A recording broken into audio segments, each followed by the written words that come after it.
Okay, in this lecture, I'm going to go over some of the homework problems we had on double integrals and polar coordinates. This first question has to do with a volume of a solid. The uh, bottom of the solid would be this hyperboloid of two sheets, because there's two minus signs here. And the top of the solid is going to be this plane z equals 2. And we're interested in this problem in writing down a double integral that represents the volume of that solid. So here's a picture of the solid. So again, we have a hyperboloid of two sheets, the top part of it on the bottom here. And then on top of the solid is the plane z equals 2.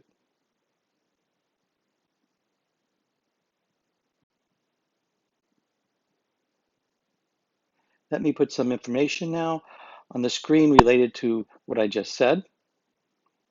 The top part of this solid is the plane z equals 2. The bottom part comes from the hyperboloid of two sheets. It's the top part of the hyperboloid of two sheets. So remember, there's another part that's opening downward like this. It's the top part where z is positive, so I just solved for z here.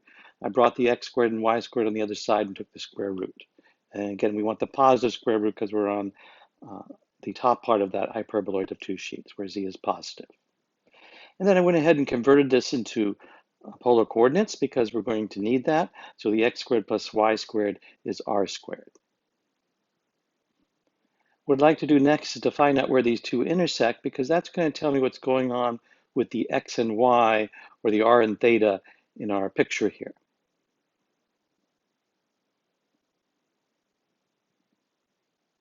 So let's figure out what that black curve is here. It looks like a circle. Let's check that. So it's where these two intersect again. And so you can see where they intersect. We have, I'm going to bring things over here. I'm going to write this as x squared plus y squared is z squared minus 1. And then since I'm looking at where these two intersect, we also have z equals 2 in the plane. So I'm going to replace that z with a 2. And so this will become 3. So we have this equation holding on this black curve because this equation is the same as this. And we're on that surface on that black curve. And since we're also satisfying z equals 2 on this black curve, we have then that z has to be 2, so we get this 3. So x squared plus y squared equals 3. So I can write that in polar coordinates. R squared equals 3.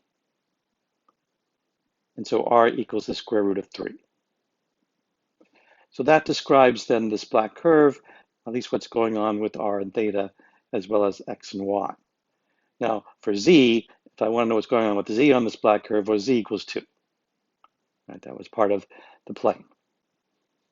So what I want to do is to go over all the points x and y inside this circle and take the volume with the height being the plane here z equals 2. So I want to go underneath this circle above the xy plane and take that volume. And then I want to subtract the volume underneath this hyperboloid of two sheets and above the xy plane. And that will give me the volume of this solid. So again, the idea is to take the volume underneath this circle at the top, underneath this plane, and subtract the volume underneath the hyperboloid of two sheets here to get the volume of this solid. As far as the setup for r and theta go,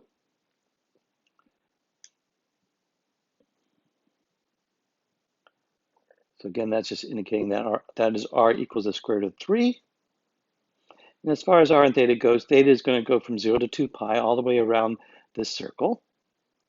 And for each fixed theta, r is going to go from 0 to the radius, r equals the square root of 3.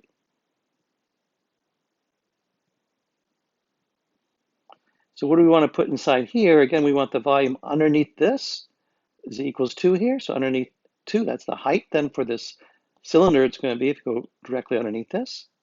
And then we want to subtract what's underneath that. So we're subtracting the square root of 1 plus r squared for our height. So that's what's inside the parentheses here.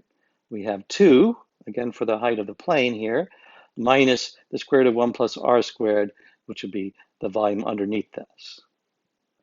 And then dA at the end has to be r dr d theta. So we have this r dr d theta. So that's given me the volume of this solid then, and that will be the answer we want. So let's look at the next problem. Here we just want to calculate the value of a double integral, but we can see if we try to integrate this directly, we're going to have some difficulty. And even if I switch the order of integration around, even if this was dy, this would still be just as difficult to integrate. So it's not completely easy to integrate that. You can do it with a trig substitution. But we don't want to do that. We're going to instead convert this double integral to polar coordinates. So r squared will be the same thing as x squared plus y squared here. The dx dy gets replaced with r dr d theta. And now we need to know what to do with the limits of integration. So y is going from 0 to 1. For each fixed y between 0 and 1, we want x to go from 0 to x equals this. Well, what is that? That's a circle of radius 1. This is x equals this will be x squared is 1 minus y squared. So this would be x squared plus y squared equals 1. Again, if I set x equal to this and rewrite it, it's just x squared plus y squared equals 1. So this is a circle of radius 1. So the picture looks like this. Y is going from 0 to 1. For each fixed y between 0 and 1, x goes from 0 to this circle of radius 1 centered at the origin. So let me move that over. And how do we set this up in polar coordinates? So theta is going between 0 and pi halves. For each fixed theta, r is going to go from 0 to this circle where r equals 1. R just equals 1 on the circle. So theta goes from 0 to pi halves. R is going from 0 to 1. Again, I've replaced the x squared plus y squared with r squared. That'll be to the 3 halves.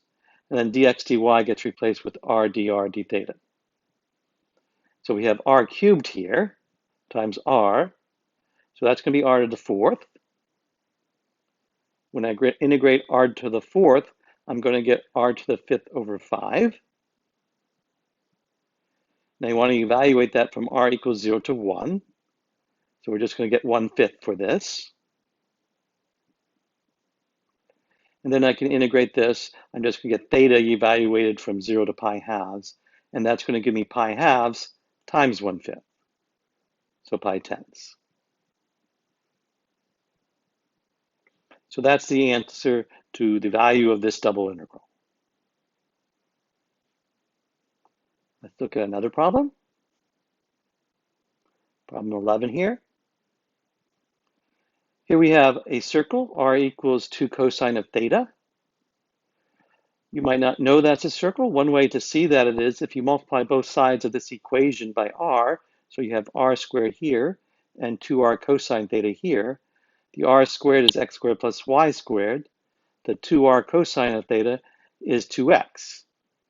So if you bring that 2x over and complete the square, you'll end up getting the equation for a circle. This will be a circle centered at 1, 0 of radius 1. That's not so important. We can just use that theta is between 0 and pi halves here for the circle. That's given information. And so we can go ahead and set up this double integral. Theta will go from 0 to pi halves. And r is going to go from 0 to the circle. So r is going to go from 0 to 2 cosine of theta. So when I set up this double integral, again, theta goes from 0 to pi halves. R goes from 0 to 2 cosine of theta. That's the circle. And we're integrating sine theta here. Since that's not a 1, that's why I said it's not area. We're going to put the sine theta in here. And then the dA becomes r dr d theta. So we want to integrate this. We're going to integrate with respect to r first. So sine theta is a constant. That's going to give us r squared over 2. So we have r squared over 2, where r is evaluated from 0 to 2 cosine of theta. We're going to get 4 cosine squared theta over 2, so that's just going to be 2 cosine squared theta. So we have this. Now we're trying to integrate with respect to theta. This looks like a u substitution. Take u to be cosine of theta. This will be u squared. If u is cosine of theta, du is minus sine theta d theta. So this will be minus u squared du. You integrate that, you get minus u cubed over 3, where u is cosine of theta, and there's an extra 2 there. So this is minus 2/3 cosine cubed theta, where theta goes from 0 to pi halves. Now we want to plug in pi halves, we're going to get 0, so we're subtracting what we get when we plug in 0. So we have plus 2/3 times 1 cubed. So it's plus 2/3. So this is the value of this double integral we started with, as explained in this picture, where r is this half circle here. It's not an area, again, because of the sine theta here, but it is the value of this double integral. So that finishes this problem. The last problem I want to do is this is an area question, the area of this region here between these two circles. Again, you could look at these, multiply by r on both sides here and by r on both sides here, and rewrite them. You would see that they're both circles that are pictured in this picture here. Theta equals 0 gives me r equals the square root of 3 here. So when theta equals 0, r is the square root of 3. This is apparently square root of 3, 0. When theta equals 0 here, we're going to get r is 0, so that must be this smaller circle that's going through the origin here. So this is the bigger circle, and the smaller circle is r equals sine theta. Now what I want to do is to look at this point here. It's an important point. In fact, it's so important I want to keep on pointing here, but I want to use my laser at the same time. So let's see, how can I do that? Oh, I know. Okay, so I'll point at that point there. And what we're interested in is thinking about what happens to theta. So if we're below that point, when we look at the theta, we're going to be in this region here for theta. So theta is between 0, say, and whatever theta is at this point. Then what's happening to r? R is going to go from 0 to this smaller circle. Okay, so between 0 and whatever theta is at this point, r is going from 0 to this smaller circle, r equals sine theta. Now, once we go beyond whatever theta is at this point, r is going to go from 0 to the bigger circle. So r goes from 0 to the bigger circle, r equals the square root of 3 cosine of theta. So that's what's going on with this integral. We want to think of theta going from 0 to here. And again, it said write it as two integrals, a sum of two double integrals in polar coordinates. So the first one, we want to go from 0 to whatever this angle is, and take r going from 0 to sine theta. And the second we want to take theta going from whatever the angle is here to pi halves, and take r going from 0 to this circle, r equals the square root of 3 cosine of theta. So that's the goal. So we need to know what's happening where my finger is pointing there at that point. What is theta?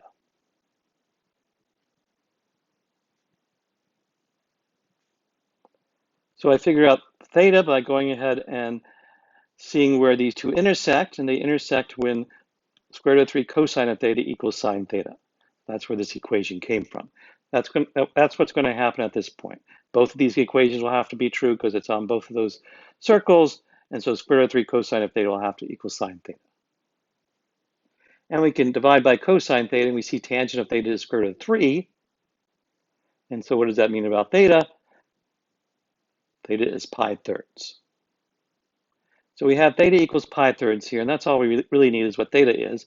So theta is pi thirds here, and between 0 and pi thirds, we want r to go from 0 to this circle, r equals sine theta, the smaller circle. And from theta equals pi thirds to pi halves, we want r to go from 0 to the bigger circle, r equals the square root of 3 cosine of theta. So here's the setup. Again, when theta is between 0 and pi thirds, r should go from 0 to sine theta. This is dA, this r dr d theta. And when theta is between pi thirds and pi halves, again, r is going from 0 to the bigger circle, square root of 3 cosine of theta. And this is dA RD theta. So this gives us the area of the first portion down here, and this gives us the area of the top portion up here. That's what we were asked to do, is just to rewrite the area of that shaded region as a sum of two integrals, and that would be the answer then. So that finishes this lecture.